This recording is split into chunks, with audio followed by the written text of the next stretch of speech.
Welcome to Adventure Simulator Vietnam, a solo adventure across Vietnam on a tiny motorcycle in less than 20 days.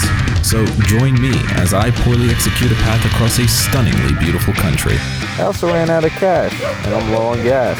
As I navigate through storms, around buses, and using cliches like Fortunate Son, all the while trying to carefully balance quick edits to make disjointed storytelling more interesting without annoying potential older audiences. A millennial light long way round, but shorter. Cue intro. Because I'm starting to realize my intuition is correct, and hanging on my inhibition. I'm right between the lines of paranoia undefined, 'cause I don't know who I am.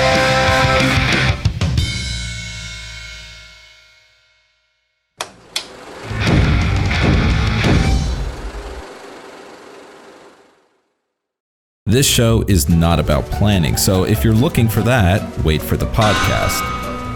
The only thing you really need to know was that these were the routes I had planned going in. So after all my planning, I then informed the people closest to me. I told my roommate, That's a f***ing stupid idea. my parents, That's such a smart idea, honey. and my girlfriend. All packed up, I was ready for Vietnam. Sort of.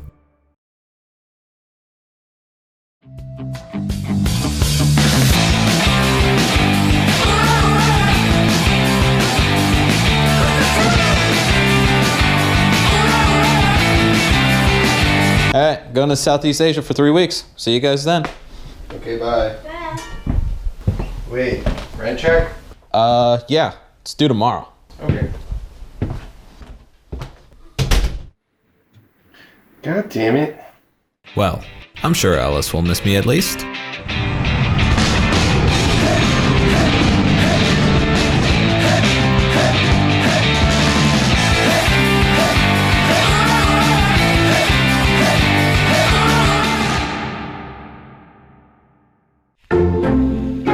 The first thing anyone will notice after landing is the humidity. But shortly after, you start to get a small glimpse of Vietnam versus Vietnam. It's more than just a tale of two Vietnams. It's the dichotomy of the government and businesses wanting to show the best front of Vietnam to foreigners possible, versus the genuine state of Vietnam that people live in. Here in the airport, you only get a small whiff of it. A beautiful modern glass front with clean gates, organized haphazardly by old-school communist military presentation. Sure, all countries have some facade over reality, but not as clearly pronounced as Vietnam. And the more you see the country, the more apparent it becomes. Don't worry, you'll see plenty of it in the show. But Vietnam existential internalized conflict aside, my adventure was about to begin.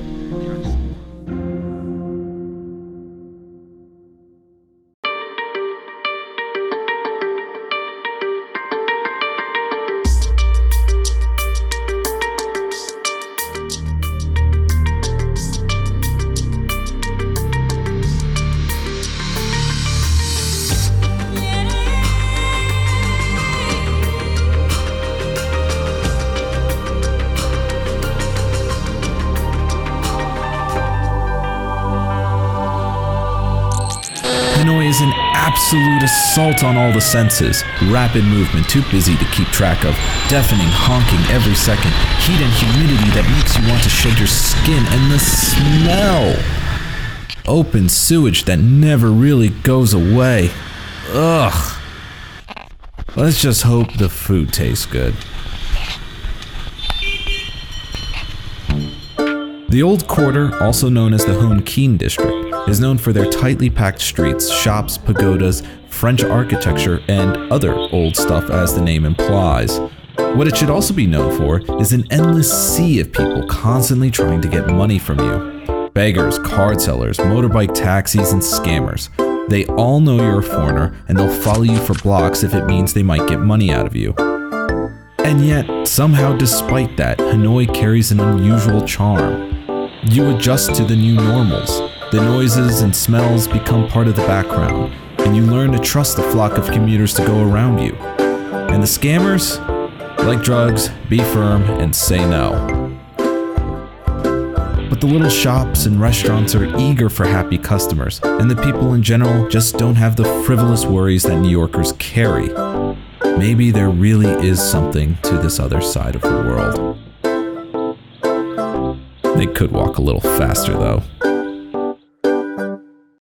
Earlier, I had contacted 2 Swedish gentlemen online to acquire a bike. Upon meeting them, I did the most obnoxious American thing I could do and promptly stuck a camera in their face.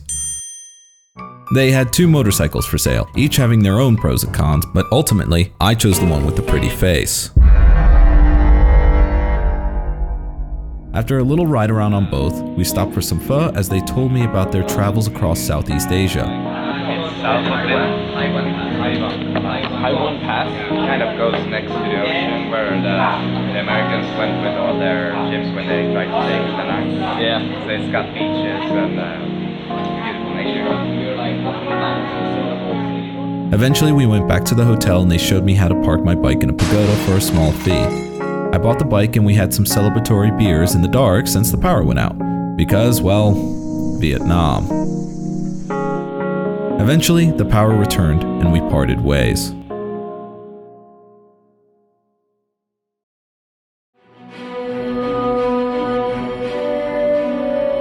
Finally, I had a stallion, the trustworthy beast that would take me over 1,000 miles to Saigon.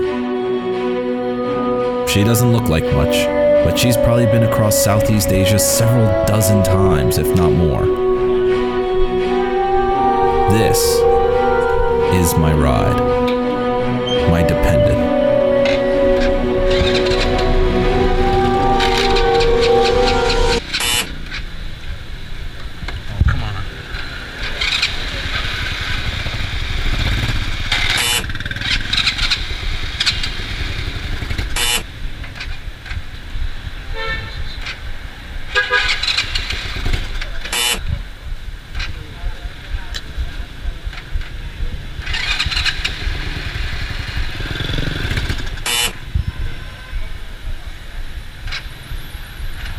Embarrassing.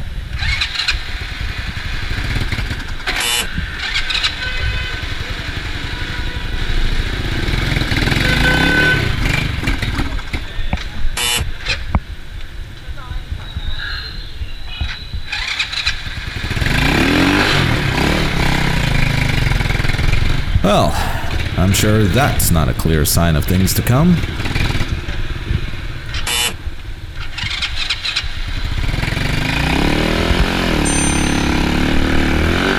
I had 2 errands to do.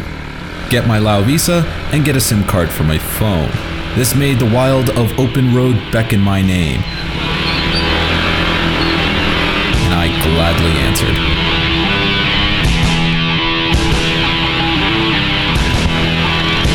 The narrow streets and hustling commuters require a precision-like focus.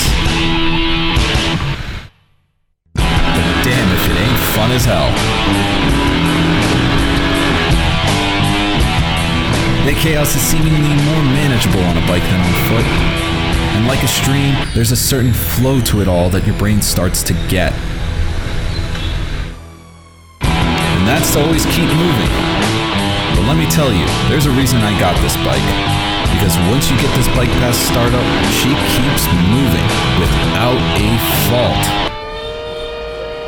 Until the clutch cable snaps. But that's an easy fix. Because Vietnam is proliferated with over 38 million motorcycles and counting, mechanics are abundant and repairs are often very cheap. This one costing about $2 and 10 minutes of my time. A small repair, but now I was set up for the rest of the trip and can start truly enjoying the riches of Hanoi. On the next episode of Adventure Simulator Vietnam, great fortune graces me as my bike breaks down again. I get food poisoning, and I go to prison.